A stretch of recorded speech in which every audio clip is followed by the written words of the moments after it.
자, 하나님이 솔로몬의 범죄로 말미암아 이스라엘을 둘로 나누셨습니다. 그래서 북쪽 10지파를 여로보암에게 주셨죠. 하나님이 솔로몬의 범죄 까닭으로 여로보암에게 북쪽 10지파를 다스리는 또 왕으로서 역할을 하게 하셨지만, 근데 여로보암에게 하나님이 다윗에게 주신 약속을 똑같이 주셨죠. 그래서 여로보암이 다윗 왕과 같이 하나님 앞에 진실하게 또 왕으로서 역할을 하면 하나님은 다윗에게 주신 약속대로 그 후손들이 계속 왕노릇 할 수 있도록 약속을 하셨습니다. 그럼에도 불구하고 여로보암은 실패하죠. 실패합니다. 오늘 이제 다루게 될 내용이 바로 그 내용입니다. 북쪽 10지파를 중심으로 한 북이스라엘 왕이 된 여로보암은 세겜을 이제 수도로 삼고 북이스라엘을 통치합니다. 그리고 북이스라엘의 수도가 세겜에서 또 나중에는 디르사로 옮겨지고, 그리고 최종적으로는 사마리아로 옮겨져서 북이스라엘이 멸망할 때까지 사마리아가 수도로서 역할을 감당하게 됩니다. 이렇게 북이스라엘 왕이 된 여로보암에게 한 가지 걱정이 있었어요. 한 가지 걱정이 있었는데 그게 뭐냐면, 북이스라엘 백성들이 의무적으로 감당해야 될 여호와를 섬기는 행위였습니다. 하나님은 모든 이스라엘 백성들에게 1년에 3차례 반드시 예루살렘을 방문해서 하나님께 예배 드리도록 명령하셨죠. 바로 이스라엘 백성들이 지켜야 될 3대 절기죠. 유월절, 무교절, 그리고 또 맥추절, 오순절, 칠칠절이라고 우리가 불려지는 두 번째 절기, 그리고 마지막 세 번째 절기는 초막절, 장막절, 수장절이라고 불려지는 이 3대 절기 때는 이스라엘 남자들은 의무적으로 예루살렘을 방문해서 하나님께 제사를 드려야 됩니다. 근데 여로보암이 가만히 고민해 보니까 이게 보통 문제가 아니거든요. 이 3대 절기를 지키기 위해서 이스라엘 백성들이 예루살렘으로 가면, 예루살렘은 남유다에 속해 있어요. 그죠? 예루살렘으로 가게 되면 그들의 마음이 누구에게로 간다는 거예요? 남유다의 왕인 르호보암에게 간다는 거예요. 그래서 자기를 죽이고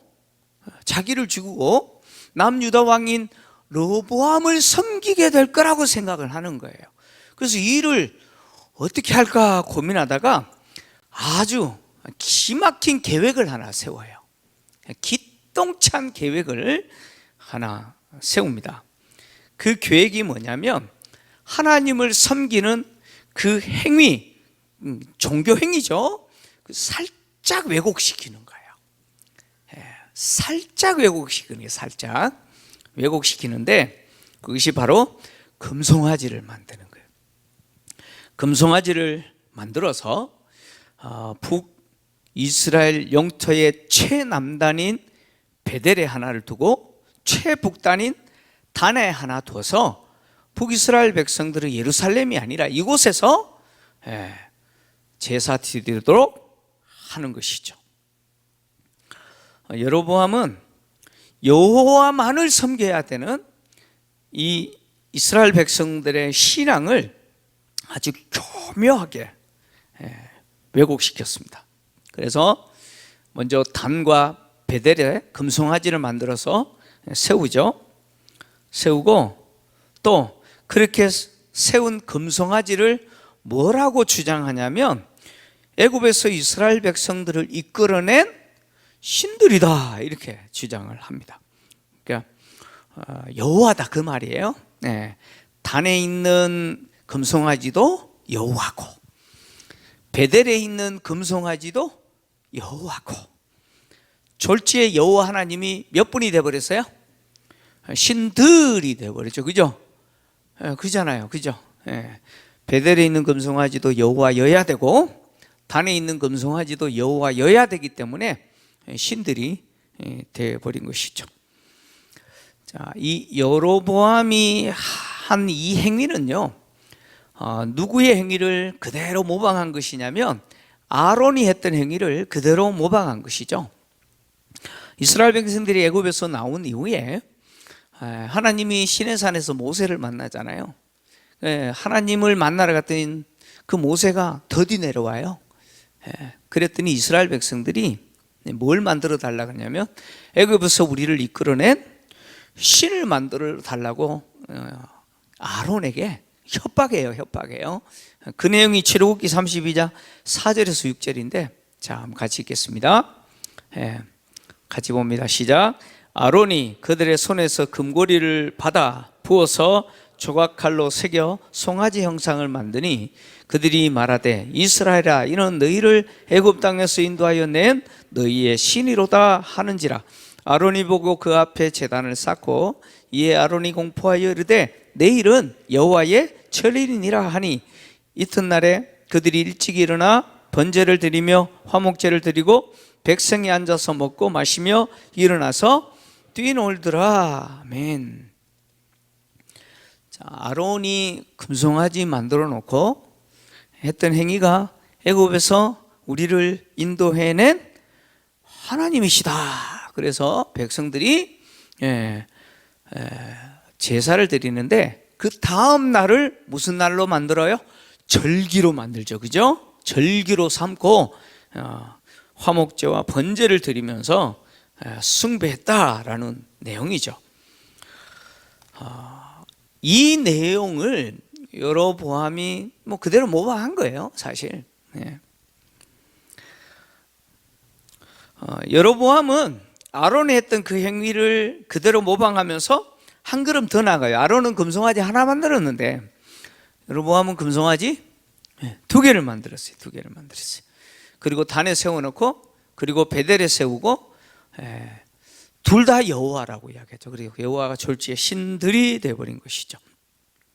그리고 또 어떤 행위를 하느냐, 제사장을, 산당을 만들고 아론의, 그러니까 레위 지파 아론의 후손들만이 제사장이 될 수 있는데 일반 백성들을 제사장으로 삼아서 뭘 하게 하느냐? 제사 행위를 하도록 합니다. 그리고 또 절기를 교묘하게 바꿔요. 절기를 8월 15일로 정합니다. 절기를 8월 15일로 정해서 그날에 이 제사 행위를 하도록, 특히 금송아지를 숭배하는 행위를 하도록 그렇게 했습니다. 이 8월 15일을 절기로 정한 것은 7월 15일 이스라엘 백성들이 지키는 절기를 모방한 거예요. 7월 15일부터 7일 동안 21일까지 이스라엘 백성들이 지키는 절기가 초막절, 마지막 절기인 초막절입니다. 이 절기를 모방해서 여로보암이 8월 15일을 절기로 정한 것이죠. 그 임의대로, 자기 마음대로 그렇게 정한 것이죠. 이렇게 하나님을 섬기는 행위를 교묘하게 왜곡시켰는데, 이 여로보암이 금송아지를 만든 것에 대해서 가나안 종교를 모방, 즉 가나안 종교를 수용했다라고 생각할 수도 있어요. 그러니까 금송아지 숭배는 가나안 종교 중에 한 가지거든요. 특히 가나안 사람들이 바알을 숭배할 때 바알의 형상을 송아지 형상으로 많이 만들었어요. 바알은 어떤 신이에요? 여러분들이 알고 있는 바알은 어떤 신이에요? 풍요의 신이죠, 그죠? 풍요의 신입니다. 그래서 비를 주관하는 폭풍의 신으로 알려졌는데, 그래서 가나안 원주민들은 이 풍요를 상징하는, 힘을 상징하는 바알을 송아지 형상으로 많이 표현을 했습니다. 특히 바알 숭배하는 바알 신화죠. 바알 신화에서 바알을 표현할 때 주로 소나 송아지로 많이 표현했다고 합니다. 그러니까 여로보암이 가나안 종교를 수용했을 수도 있어요. 아니면 여로보암이 솔로몬을 피해서 애굽으로 도망갔다 왔잖아요. 그죠? 애굽으로 도망갔다 왔어요. 그래서 애굽 사람들이 숭배하는 그 송아지 숭배 의식을 모방했다라고 볼 수도 있어요. 어쨌든 여로보암은 하나님이 송아지다라고 지금 주장하고 있잖아요. 그래서 가나안 종교를 수용했을 수도 있고, 아니면 하나님을 송아지 형상으로 표현했을 수도 있어요. 근데 중요한 것은 둘 다 율법이 말하는 계명을 어기는 거죠. 특히 10계명 가운데 1계명과 2계명을 다 어기는 거예요. 여러분, 가나안 종교를 수용했던, 아니면 애굽 종교를 수용해서 금송아지를 만들었던, 그것은 나 외 다른 신을 있게 하지 말라라고 했던 1계명을 뭐예요? 어기는 거죠. 우상 숭배하는 거잖아요. 그리고 하나님을 송아지 형상으로 표현했다면 이것은 2계명을 어기는 거죠. 그죠? 내 형상을 하늘에 있는 것이나 땅에 있는 것이나 바다에 있는 어떤 것으로도 표현하지 마라, 만들지 말라 그랬잖아요. 그죠? 근데 송아지 형상으로 만들었다는 것은 결국 1계명 아니면 2계명을 어긴 것이죠. 그래서 여로보암이 한 이 행위는 결국 뭐예요? 죄죠. 죄입니다. 죄예요. 여로보암이 배교를 했잖아요. 오늘 설교 제목이 여로보암의 죄입니다. 죄인데, 여로보암이 배교를 했는데, 이 여로보암의 배교 행위에서 우리가 두 가지를 확인할 수 있어요. 우리 신앙생활에 있어서 굉장히 중요한 이야기예요. 지금까지 좋으셨더라도 눈을 부릅뜨시고 이제부터는 잘 들으셔야 돼요. 자, 이 여로보암의 배교 행위에서 중요한 두 가지 측면에서 우리가 교훈을 얻을 수 있는데, 먼저 여로보암의 입장에서 금송아지를 만들고 이것이 여호와 하나님이다 이렇게 주장을 했잖아요. 주장을 했는데 왜 이렇게 했느냐? 오늘 성경을 보니까 여로보암이 북이스라엘 백성들이 남유다로 돌아갈까 봐. 그죠? 그러니까 그들의 마음이 나를 지지하는 마음에서 돌아서서 남유다로 돌아가서 남유다 왕인 르호보암을 섬기게 될까 봐 그게 두려웠잖아요. 그죠? 그러니까 여로보암이 지금 하나님을 섬기는 이 행위를 살짝 왜곡시켜 가지고 금송아지 2개를 만들어 놓고 여호와라고 주장하고 북이스라엘 백성들 하여금 예루살렘으로 가지도 못하게 하고 단과 베델에 금송아지 숭배하게 만든 것은 결국 자신의 무슨 목적이에요? 정치적 목적을 이루기 위해서 그렇게 했다는 거예요.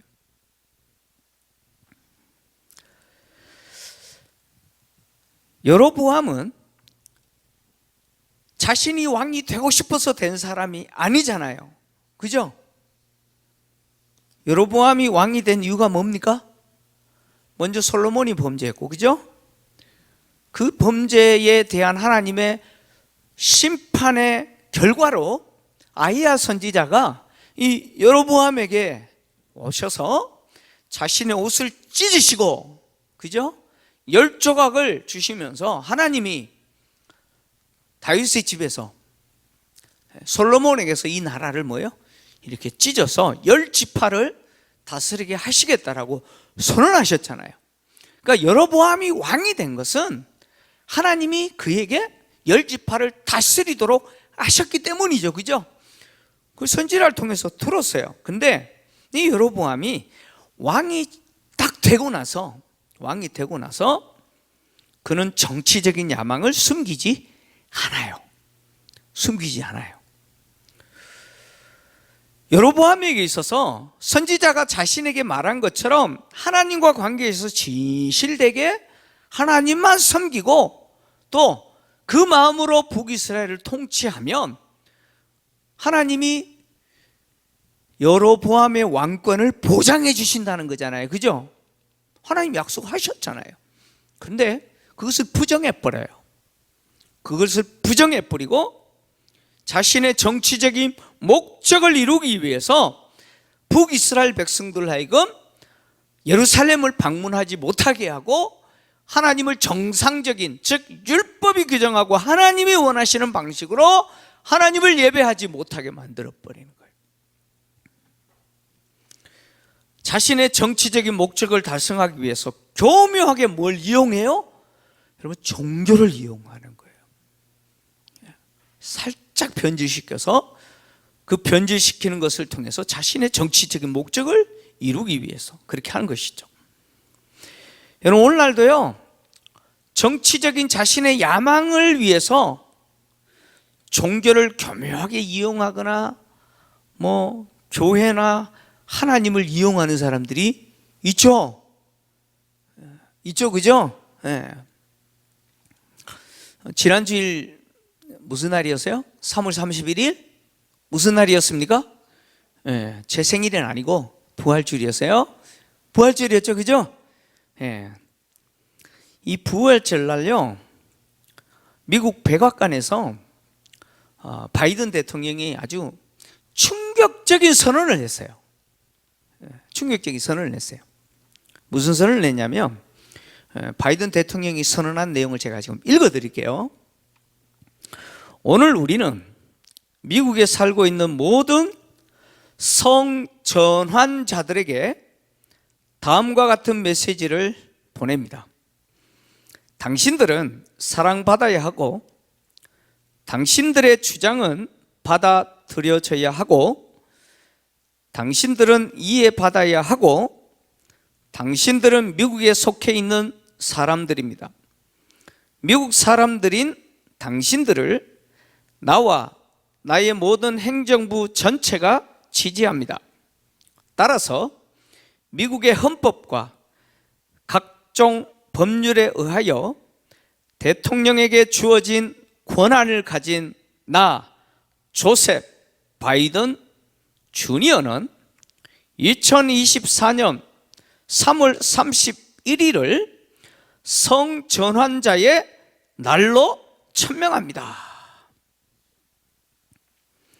부활절을 무슨 날로 바꿔버렸어요? 성전환자의 날로 바꿔버렸습니다. 미국은 이제 부활절 날은 무슨 날이 됐습니까? 성전환자의 날이 되었습니다. 바이든 대통령이 이걸 선포하기 전에 사실 그 워싱턴 DC 인근 버지니아 주 페어팩스 카운티라고 하는 지역이 있어요. 아주 부유한 지역인데 페어팩스 카운티 그 의회에서 만장일치로 3월 31일은 성전환자의 날이다라고 선포를 했어요. 그러니까 부활절이 아니고 이제는 뭐예요? 성전환자의 날이다라고 선포를 했어요. 근데 이 버지니아주 페어팩스 카운티 의회는 전부 민주당 의원들로만 구성되어 있어요. 네.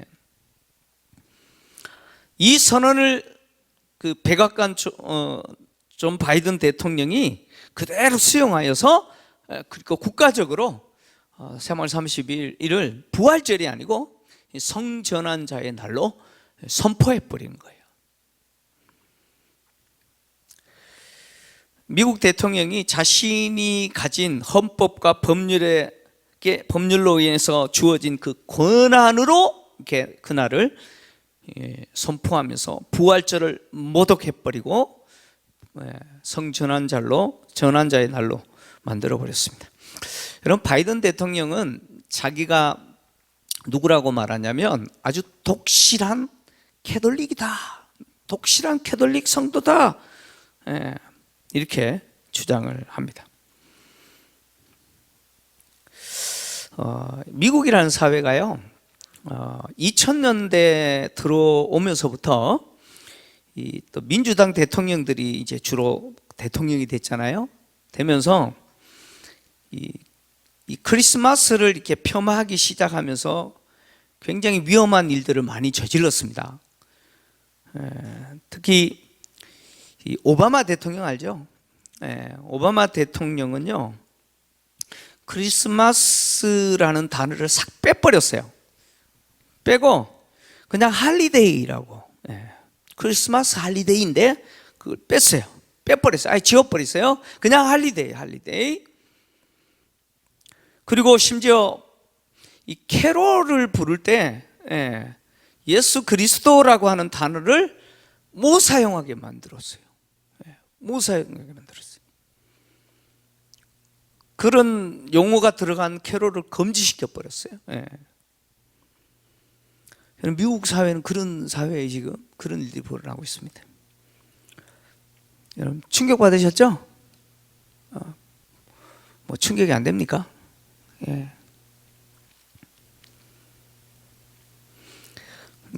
캐톨릭 신자라고 말하면서 지금 이런 일들을 자행합니다. 여러분 선거를 앞두고 종교를 이용하는 사람들 얼마나 많은지 몰라요? 우리나라도 마찬가지예요. 우리나라 실상도 마찬가지. 성윤리가 지금 엄청나게 무너지고 있습니다. 유럽을 정복한 성오염이 지금 우리나라도 쓰나미처럼 밀려오고 있잖아요. 지금 초등학교 같은 경우도 지금 인권이라는 이름으로 몰려요. 동성애를 가르치고 있어요. 초등학생들에게 콘돔 나눠주면서 임신은 자유다, 이게 인권이라고 주장하는, 이 말도 안 되는 짓들을 지금 하고 있어요. 초등학교 안에서 하고 있어요. 지금 그게 인권이에요?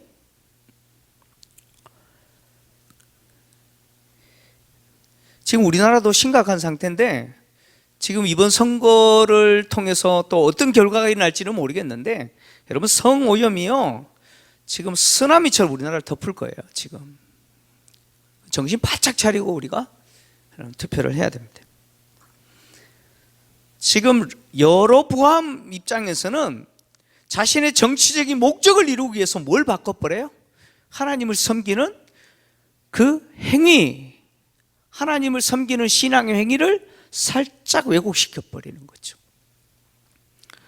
자, 그러면 북이스라엘 백성들의 입장에서 좀 봅시다. 백성들의 입장에서 아니 지금 무슨 짓을 하고 있습니까? 지금 왕이 지금 하고 있는 짓이 지금 무슨 짓인지 압니까? 뭐 이래야 되는 거 아닙니까? 그죠? 아니 북이스라엘 백성들 입장에서 지금 아니 금송아지 만들어 놓고 이게 애굽에서 우리를 이끌어낸 신들이다라고 주장하고 있는 이 여로보암의 행위에 대해서 백성들 입장에서는 막 들고 일어나야 되는 거 아니에요? 근데 성경은 그렇게 말하지 않아요. 왜 그랬을까요? 그 이유는 편리함이에요. 뭐라고요? 여러분 편리함이에요.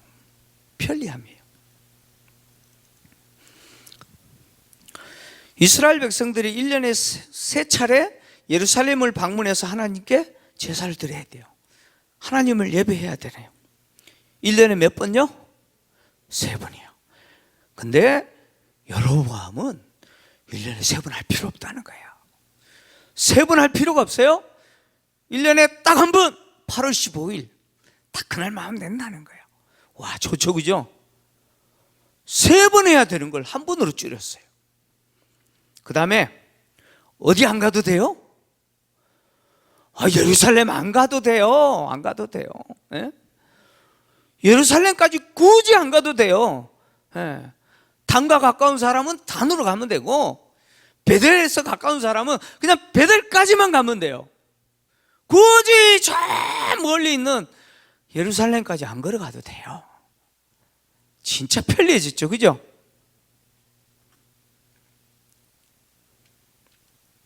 종교 생활이 너무 편해진 거예요.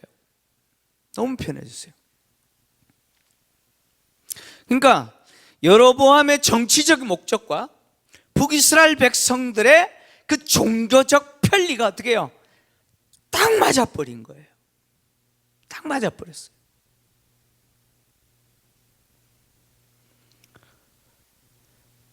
근데 성경은 이 여로보암의 행위가 죄라고 이야기하죠. 죄가 되었다라고 얘기합니다. 다시 말하면 금송아지는 누가 아니에요? 여호와 아니에요. 금송아지에게 분향하고 제사하는 거 누구를 섬기는 행위 아니에요? 하나님을 섬기는 행위 아니에요. 도리어 하나님이 가장스럽게 여기는 우상 숭배였어요. 그래서 성경은 그 행위가 죄가 되었다라고 선언합니다. 그리고 이 행위가요, 얼마나 무서운 행위인지 조금 바꿨을 뿐인데 이게 얼마나 무서운 행위냐면, 북이스라엘 왕을 평가할 때 계속해서 등장하는 게 뭐냐면 여로보암의 죄라고 등장합니다. 다시 말하면 북이스라엘 왕들이 계속해서 단과 베델에 있는 금송아지를 숭배했죠. 결국 북이스라엘이 멸망하게 된 이유가 뭐냐? 여로보암의 죄 때문이에요. 그 내용이 열왕기 하에 기록되어 있는데, 열왕기 하 17장 21절에서 23절을 좀 같이 읽겠습니다. 같이 읽습니다. 시작. 이스라엘을 다윗의 집에서 찢어 나누심에 그들이 느밧의 아들 여로보암을 왕으로 삼았더니 여로보암이 이스라엘을 몰아 여호와를 떠나고 큰 죄를 범하게 하매 이스라엘 자손이 여로보암이 행한 모든 죄를 따라 행하여 거기서 떠나지 아니하므로 여호와께서 그의 종 모든 선지자를 통하여 하신 말씀대로 드디어 이스라엘을 그 앞에서 내쫓으신지라. 이스라엘이 고향에서 아수르에 사로잡혀 가서 오늘까지 이르렀더라. 아멘. 북이스라엘이 아수르에 의해서 멸망당한 이유가 뭐라고 이야기합니까? 누구의 죄를 따랐다고요? 여로보암의 죄를 따랐다는 거예요. 결국 이 여로보암이 행한 이 죄는 북이스라엘을 망하게 만들죠. 멸망하게 만드는 겁니다. 인간들은 자신의 정치적인 야망을 목적으로 하나님과 교회를, 때로는 종교를 이용하기도 합니다. 교회 안에서도 그런 사람들도 있잖아요. 네. 직분을 목적으로 그렇게 하시는 분들도 있어요. 우리 교회는 없는데 저는 그런 분들 많았어요. 직분 딱 되자마자 그냥 입 싹 닫고 간판 달고 다니는 거예요. 친구들이 만나면 그러죠. 아직도 집사냐? 언제 장로 다냐? 뭐 그러잖아요. 그죠? 권사 언제 다냐고. 우리 신앙생활이 직분이 목적이 아니죠. 자신의 정치적인 야망, 사실 정치적인 야망이 뭐 그럴듯한 게 아니에요. 내 욕심이죠. 그죠? 내가 그래도 신앙생활 하는데 뭐는 달아야 되지 않나, 이런 거. 심지어 그런 목적으로 하나님을 섬기는, 다시 말해 하나님이 정한 질서를 왜곡시키는 경우들도 있어요. 뭐 조금만 바꿨을 뿐이라고 말하잖아요. 그런데 여러분, 진리라고 하는 것은 조금만 바꿔도 돼요? 여러분, 진리는 조금만 바꿔도 변질이에요. 그럼 그 진리가 아니에요. 왜곡된 진리는 진리가 아니에요. 변질된 것이죠. 우리는 또 신앙생활을 할 때 편리함을 추구해요. 그죠? 편리함을 추구해요. 그 편리함을 추구하기 위해서 뭐까지도 왜곡하냐면 진리까지 왜곡하는 경우도 얼마나 많은지 몰라요. 여러분, 미국이나 유럽 같은 데는 뭘 주장을 못하냐면 동성애가 죄다라고 주장을 못해요. 얼마 전에 그래도 나름대로 조금 보수적인 입장에 있었던 영국 성공회에서 또 충격적인 결의를 했어요. 무슨 결의가 자꾸 충격적인지. 충격적인 결의를 했어요. 그 결의가 뭐냐면, 성공회 사제들이 지금까지는 동성애 부부에 대해서 복을 비는 행위를 하지 못했어요. 근데 이번에 가결했어요. 뭘 가결했느냐? 동성 부부에게 축복할 수 있는 결의를 했어요. 그래서 이번 여름부터요, 성공회 사제들이 동성 부부 결혼에 가서 뭘 해줄 수 있어요? 이제 주례하면서 축복을 빌어줄 수 있게 됐어요. 문제는 미국도 그렇고 서구 사회에서 동성애가 죄라고 지금 주장해야 되는데 못해요. 왜요? 눈치 봐야 되니까 그래요. 눈치 보느라고. 네? 싫어하니까. 세상이 그거 싫어하거든요. 신앙생활의 편리함, 내가 좀 편하게 신앙생활 하려고 그런 것에 대해서 말하지 않아요. 진리를 변질시켜버려요. 왜곡시켜버려요. 신앙생활이 하나님 중심, 말씀 중심, 교회 중심이어야 되잖아요. 그죠? 그리고 굉장히 중요한 거예요. 근데 신앙생활이 누구 중심이 되어버리냐면 자기 중심이 돼요. 여러분, 세대가 가면 갈수록 이것이 강해져요. 오늘날 이렇게 사업하시는 분들도 계시지만 하시는 말씀은 그래요. 요즘은 젊은 친구들이 과거에 우리가 생각했던 평생 직장이라는 개념은 아예 없다는 거예요. 평생 직장이라는 개념이 없어요. 그래서 신입 사원을 뽑고 나면 이 친구가 언제 그만둘지 회사 입장에서는 걱정이 된다는 거예요. 회사에 취직을 했는데 내가 이 회사를 위해서 내가 헌신을 해야겠다라는 게 아니고 나의 커리어를 쌓는 거예요. 그리고 어느 정도 커리어가 쌓으면 뭐예요? 이직을 하고. 그리고 직장 생활하는 목적도요, 나를 위해서, 나를 위해서 투자하기 위해서. 회사를 위해서가 없어요. 사실 현실이에요. 그게 젊은 친구들이 갖고 있는 세계관이 그렇다는 거예요. 근데 이런 어떤 사회적인 분위기가 교회도 마찬가지예요. 교회도 마찬가지. 신앙생활을 누구 중심으로 하느냐? 나 중심으로. 교회도 어떤 교회를 가요? 나 중심적으로 신앙생활을 할 수 있는 교회를 가는 거예요. 너무 교회가 간섭하고 막 신방 받기 싫은데 대신방 한다고 받아라 그러고 막 그러면 옮겨버려요. 교회 그냥 참 옮겨버려요.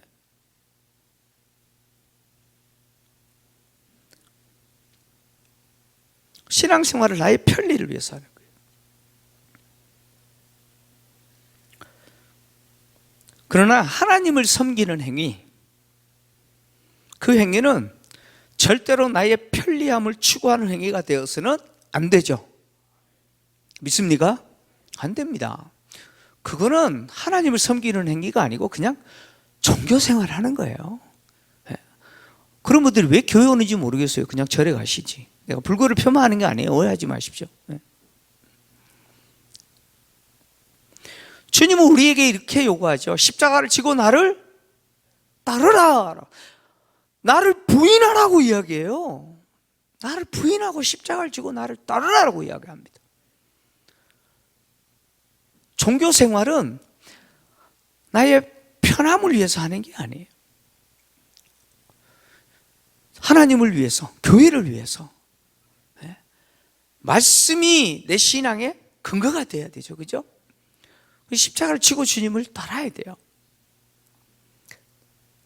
그래서 신앙생활 자체가 사실은 힘들어요. 주님 말씀하셨잖아요. 쉽고 넓은 길은 사람들이 그냥 줄 서서 가요.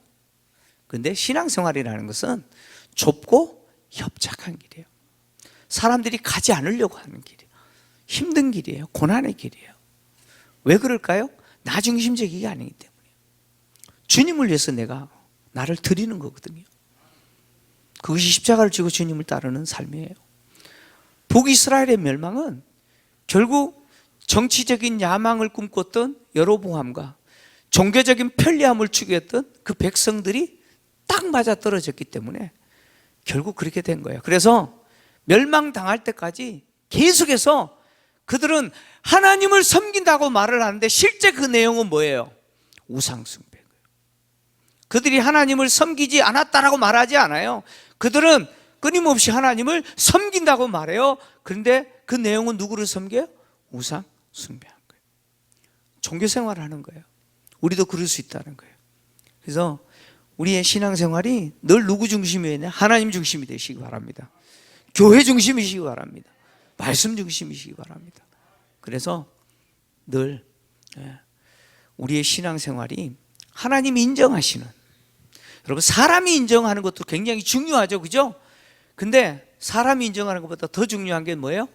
하나님이 인정하는, 말씀이 인정하는 그런 신앙생활 하시는 저와 여러분 되시기를 주의 이름으로 축원합니다.